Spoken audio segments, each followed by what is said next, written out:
চলুন শুরুতেই এক নজর চোখ বুলিয়ে নিই আজকের প্রধান হেডলাইনগুলোর দিকে। যুদ্ধে আমেরিকার সবচেয়ে বড় ধাক্কা, ইরানের হামলায় প্রাণ হারালেন একাধিক মার্কিন সেনা, ফাইটার জেট, এয়ারক্রাফট এবং হেলিকপ্টার ধ্বংস হওয়া নিয়ে আমেরিকার বিখ্যাত খবরের কাগজ শেষমেশ কী খবর ছাপল। আমেরিকার কড়া জবাব, টানা অষ্টম রাতে ইরানের উপর হামলা। সেন্টকম জানালো 500-র বেশি মার্কিন সেনা পুরোপুরি প্রস্তুত, যে কোনো মুহূর্তে হতে পারে বড় অপারেশন। এদিকে ইরানের পাল্টা আঘাত, কুয়েতে আমেরিকার দুটো বড় সেনা ঘাঁটিতে আবারও ড্রোন হামলা চালালো ইরান।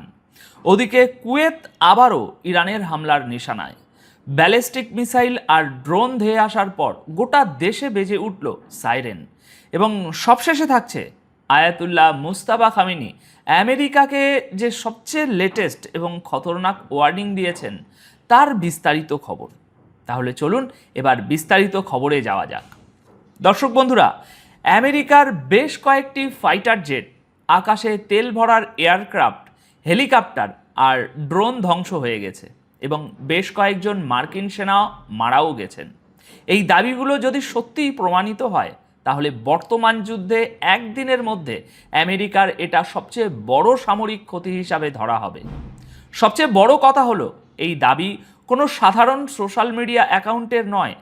বিশ্বের অন্যতম প্রভাবশালী খবরের কাগজ আমেরিকার ওয়াল স্ট্রিট জার্নাল তাদের রিপোর্টে এই খবরটি ছেপেছে। অর্থাৎ এই প্রথম এমন কোনো রিপোর্ট সামনে এলো যেখানে শুধু মার্কিন সেনার মৃত্যুর কথাই বলা হয়নি, বরং আমেরিকার এয়ার পাওয়ার বা বিমান বাহিনীর যে বড়সড় ক্ষতি হয়েছে সেই কথাও স্বীকার করা হয়েছে। সেনা তো মারা গেছেই, দুজন মার্কিন সেনার মৃত্যুর খবর খোদ আমেরিকার মিলিটারি নিশ্চিত করেছে গতকাল, আমরা জানিয়েছি। তবে fighter jet, helicopter, refuelling aircraft এবং ড্রোনের যে ব্যাপক ক্ষতি হয়েছে সেটা আপাতত রিপোর্ট এবং দাবি হিসাবেই পেশ করা হচ্ছে। রিপোর্টে বলা হচ্ছে, জর্ডানের মুফাফফাক আল সালতি এয়ারবেসে ইরানের মিসাইল হামলায় আমেরিকার বেশ কয়েকটি সামরিক বিমানের ব্যাপক ক্ষতি হয়েছে। এমনটাও বলা হচ্ছে যে এয়ারবেসে যদি এত বড় হামলা না হতো তাহলে হয়তো এত মার্কিন সেনা একসঙ্গে মারা যেতেন না। এখনো পর্যন্ত দুজনের মৃত্যুর খবর নিশ্চিত, তবে অনেকেই আহত হয়েছেন। বলা হচ্ছে 29 জন সেনা আহত হয়েছেন, সামনে আরও খবর আসতে পারে। ওয়াল স্ট্রিট জার্নাল তাদের রিপোর্টে লিখেছে যে এই হামলায় 2 জন মার্কিন সেনা নিহত এবং আরও অনেকে আহত হওয়ার পর আমেরিকা ও ইরানের মধ্যে চলমান এই যুদ্ধ আগের চেয়ে অনেক বেশি বিপজ্জনক পর্যায়ে ঢুকে পড়েছে। অর্থাৎ যুদ্ধটা এখন আর শুধু মিসাইলের মধ্যে সীমাবদ্ধ নেই, বরং দুই দেশ একে অপরের সবচেয়ে গুরুত্বপূর্ণ সামরিক শক্তিগুলোকে সরাসরি নিশানা বানাচ্ছে। এয়ারক্রাফট বা হেলিকপ্টার ধ্বংসের এই দাবিগুলো যদি সত্য হয় তাহলে এটাই হতে পারে এই যুদ্ধের টার্নিং পয়েন্ট। এরপর হয়তো যুদ্ধবিরতির চুক্তি হবে, আর না হলে যুদ্ধ আরও ভয়াবহ রূপ নেবে।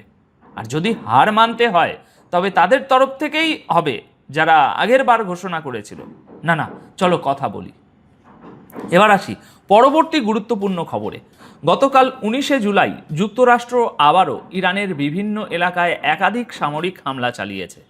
আসলে এই পদক্ষেপ অনেকটাই প্রত্যাশিত ছিল, কারণ জর্ডানে নিজেদের 2 সেনা নিহত হওয়ার ঘটনার পর থেকেই ওয়াশিংটন স্পষ্টভাবে জানিয়েছিল যে তারা এর জবাবে বড় ধরনের প্রতিশোধমূলক অভিযান চালাবে। গতকালকের হামলাগুলোকে সেই ঘোষণারই ধারাবাহিকতা হিসাবে এখন দেখা হচ্ছে। মার্কিন সামরিক বাহিনীর সেন্ট্রাল কমান্ড গতকাল 19শে জুলাই একটি ভিডিও প্রকাশ করে জানায় তারা অষ্টম রাতেও ইরানের বিভিন্ন লক্ষ্যবস্তুতে সামরিক অভিযান পরিচালনা করেছে। আর আপনারা যারা আজ সকালেই আমার আগের ভিডিওটি দেখেছেন তারা জানেন সেখানে আমি ইরানের পারমাণবিক স্থাপনায় হামলার বিষয়টি বিস্তারিতভাবে আলোচনা করেছি। আসলে সেই হামলাটিও এই একই সামরিক অভিযানের অংশ ছিল, তবে সেটা ছিল অত্যন্ত গুরুত্বপূর্ণ এবং আলাদা করে বিশ্লেষণ করার মতো একটা ঘটনা। তাই সেটাকে কেন্দ্র করে আমরা সবার আগে আজ সকালে একটা আলাদা ভিডিও প্রকাশ করেছি। এই ভিডিওতে আমরা শুধু সেই হামলার কথা নয়, বরং বাকি গুরুত্বপূর্ণ ঘটনাগুলোও একসঙ্গে বিশ্লেষণ করব, যাতে পুরো পরিস্থিতির একটা সম্পূর্ণ চিত্র আপনাদের সামনে পরিষ্কারভাবে তুলে ধরা যায়। সেন্টকমের মতে মার্কিন সেনা ইরানের সামুদ্রিক নজরদারি সিস্টেম, এয়ার ডিফেন্স সিস্টেমের ঘাঁটি, নৌবাহিনীর সামরিক সক্ষমতা, মিসাইলের গোদাম এবং ড্রোন রাখার জায়গাগুলোকে সরাসরি নিশানা বানিয়েছে। সেন্টকম জানিয়েছে এই হামলাগুলোর মূল উদ্দেশ্য ছিল ইরানের সামরিক শক্তিকে আরও দুর্বল করে দেওয়া। আমেরিকার দাবি, জর্ডানে যে আইআরজিসি ইউনিট মার্কিন সেনাদের উপর হামলা চালিয়েছিল, এই হামলায় তাদেরও নিশানা করা হয়েছে। নিজেদের বিবৃতির শেষে সেন্টকম একটা কড়া বার্তাও দিয়েছে। তারা লিখেছে যে মিডল ইস্টে এই মুহূর্তে আমেরিকার 500-র বেশি ইউনিফর্ম পরিহিত সেনা মোতায়েন রয়েছে, অর্থাৎ তারা ডিউটিতে আছে। তারা পুরোপুরি অ্যালার্ট এবং প্রস্তুত। যে কোনো বড়সড় সামরিক পদক্ষেপের জন্য তারা সবসময় তৈরি। অর্থাৎ আমেরিকা এখনও ইরানে একটা বড় গ্রাউন্ড অপারেশন বা স্থলপথে অভিযানের প্রচ্ছন্ন ইঙ্গিত দিয়ে রাখছে। এবার আসি ইরানের পাল্টা পদক্ষেপের কথায়। আমেরিকার এই সামরিক অভিযানের পর খুব বেশি সময় অপেক্ষা করেনি ইরান। বিভিন্ন আরব দেশে অবস্থিত মার্কিন সেনা ঘাঁটিগুলোকে লক্ষ্য করে পাল্টা হামলার দাবি করেছে তেহরান। 19শে জুলাই ইরানের রাষ্ট্রীয় সংবাদ মাধ্যম ফার্স নিউজ এজেন্সি এই হামলার সঙ্গে সম্পর্কিত বেশ কিছু ছবি ও ভিডিও প্রকাশ করে। ইরানের দাবি, এসব হামলায় একাধিক মার্কিন সামরিক স্থাপনা লক্ষ্যবস্তু হয়েছে। এখন প্রশ্ন হলো, এই হামলাগুলো ঠিক কোথায় হয়েছে, কতটা ক্ষয়ক্ষতি হয়েছে, আর এ বিষয়ে আমেরিকার প্রতিক্রিয়া কী? চলুন সেই বিষয়গুলোই এবার বিস্তারিতভাবে দেখে নেওয়া যাক। দর্শক, ইরানের মেহের নিউজ এজেন্সি জানিয়েছে যে ইরানি ফোর্সেস অপারেশন থান্ডারবোল্টের 16তম ফেজে কুয়েতে থাকা আমেরিকার 2টি অত্যন্ত গুরুত্বপূর্ণ সেনাঘাঁটিকে নিশানা করেছে। এখানে আপনাদের বলে রাখা ভালো, এই অপারেশন থান্ডারবোল্ট হলো ইরানের দেওয়া একটি নাম, যাতে সাধারণ মানুষ বিষয়টি সহজে বুঝতে পারে। ইরান একটি বড় দাবি করেছে যে কুয়েতে আমেরিকার যে ক্যাম্প আরিফজান সামরিক ঘাঁটি রয়েছে, যেখানে তাদের প্রচুর গোলাগুলির গুদাম রয়েছে, সেখানে এবং আপনার আলী আল সালেম এয়ারবেসে মোতায়েন করা আছে পেট্রিয়ট এয়ার ডিফেন্স র্যাডার, সেটাকে ও অন্যান্য সিস্টেমের উপর বিপুল সংখ্যক সুসাইড ড্রোন দিয়ে হামলা চালানো হয়েছে। মেহের নিউজ এজেন্সির মতে আলী আল সালেম এয়ারবেসে মার্কিন সেনাদের জিনিসপত্র এবং শেল্টারগুলোকেও নিশানা করা হয়েছে। ইরানের সেনাবাহিনী তাদের বিবৃতিতে বলেছে যে আমেরিকার তরফ থেকে ইরানের সাধারণ মানুষের এলাকা, ব্রিজ এবং অন্যান্য পরিকাঠামোর উপর যে হামলা করা হয়েছে তার জবাবেই এই পদক্ষেপ নেওয়া হয়েছে। ইরানের দাবি, তাদের সশস্ত্র বাহিনী নিজেদের দেশ, ইতিহাস এবং জনগণের প্রতিরক্ষার জন্য শত্রুর সামনে বুক চিতিয়ে দাঁড়িয়ে আছে। হামলা হলে পাল্টা জবাবও দেয়া হবে। এদিকে কুয়েত এখন ক্রমাগত ইরানের হামলার নিশানায় রয়েছে। গতকাল 19শে জুলাই কুয়েতের সেনাবাহিনী জানায় যে দেশের উপর আবারও ইরানের মিসাইল এবং ড্রোন হামলা চালানো হয়েছিল, যা তারা মোকাবিলা করেছে। এর থেকে স্পষ্ট বোঝা যাচ্ছে একদিনের মধ্যেই কুয়েতকে দুবার নিশানা করেছে ইরান। কুয়েতের সেনাবাহিনী তাদের অফিসিয়াল বিবৃতিতে জানিয়েছে ইরানের ছোড়া ব্যালিস্টিক মিসাইল এবং ড্রোনগুলোকে তাদের এয়ার ডিফেন্স সিস্টেম একদম সফলভাবে আটকে দিয়েছে।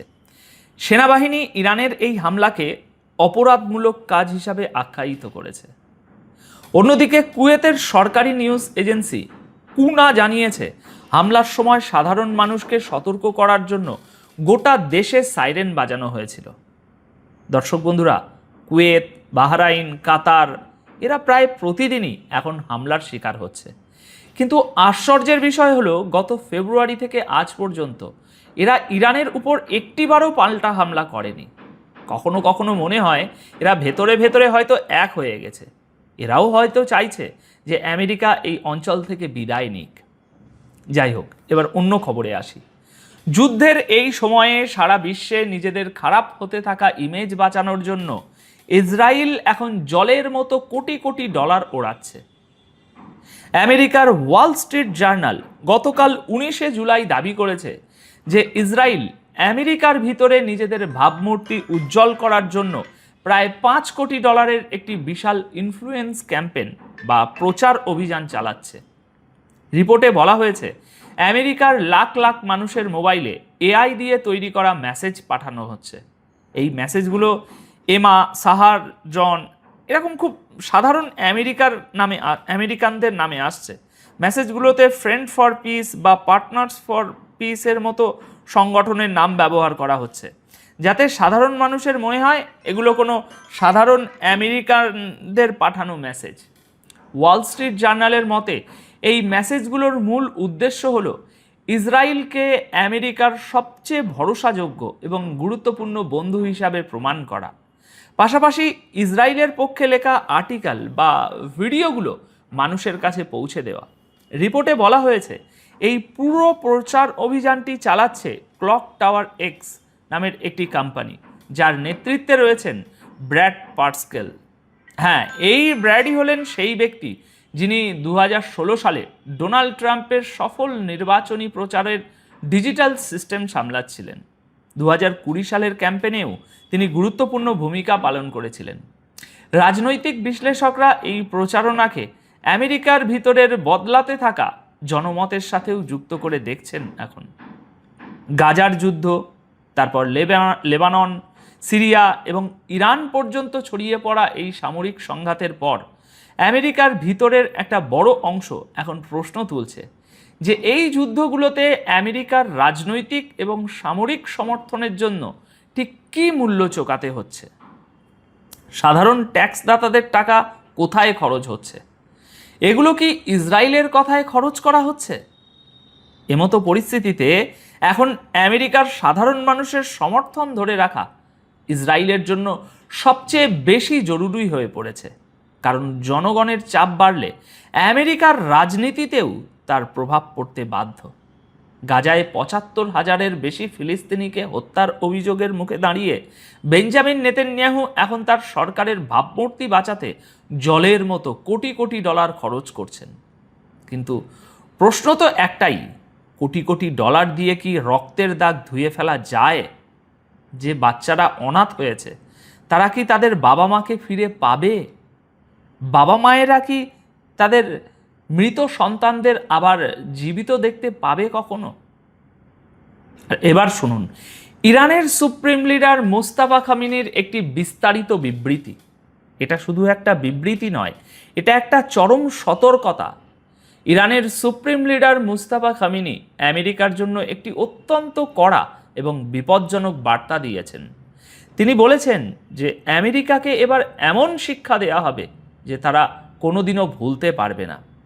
18 জুলাই গভীর রাতে দেওয়া তার এক বিস্তারিত বার্তায় মোস্তাফা খামেনি বলেন, আমেরিকা ইরানের সাথে হওয়া চুক্তি বারবার ভেঙেছে। এর থেকে আবারও প্রমাণ হয়ে গেল যে ডোনাল্ড ট্রাম্পের সইয়ের কোনো দাম নেই। তিনি বলেন, জোর জুলুম করা, দাদাগিরি দেখানো আর কথা দিয়ে কথা না রাখাটাই হলো আমেরিকার স্বভাব, তাই তাদের উপর আর কোনোভাবেই বিশ্বাস করা যায় না। তিনি আরও বলেন, আমেরিকা যখন নতুন করে আবার যুদ্ধ উস্কে দেওয়ার চেষ্টা করছে তখন তাদের জেনে রাখা উচিত যে ইরানি জাতি তাদের জন্য এমন শিক্ষা প্রস্তুত রেখেছে যা তারা জীবনেও ভুলবে না। খামেনির কথায় সম্প্রতি ইরান যে জবাব দিয়েছে সেটা তো শুধু একটা উদাহরণ মাত্র, আসল জবাব দেওয়া এখনও বাকি আছে। এই বার্তায় খামেনি ইরানের সাধারণ মানুষের কাছেও একটি আবেদন জানিয়েছেন। তিনি বলেছেন, এই কঠিন সময়ে দেশের ভিতরে যেন একতা এবং সম্প্রীতি যে কোনো মূল্যে বজায় থাকে, কারণ শত্রুরা সবার আগে এই জায়গাটিতেই আঘাত করার চেষ্টা করবে। তিনি স্পষ্ট বলেন, সরকার বা কোনো অফিসারের প্রতি যদি কারো কোনো অভিযোগও থাকে তাহলেও এমন কোনো আচরণ করা উচিত নয় যাতে ইরানের জাতীয় ঐক্য দুর্বল হয়ে পড়ে, কারণ দেশের ভিতরে ঝগড়াঝাটি বা উথাল পাথাল পরিস্থিতি তৈরি হওয়াই হলো শত্রুদের সবচেয়ে বড় চাওয়া।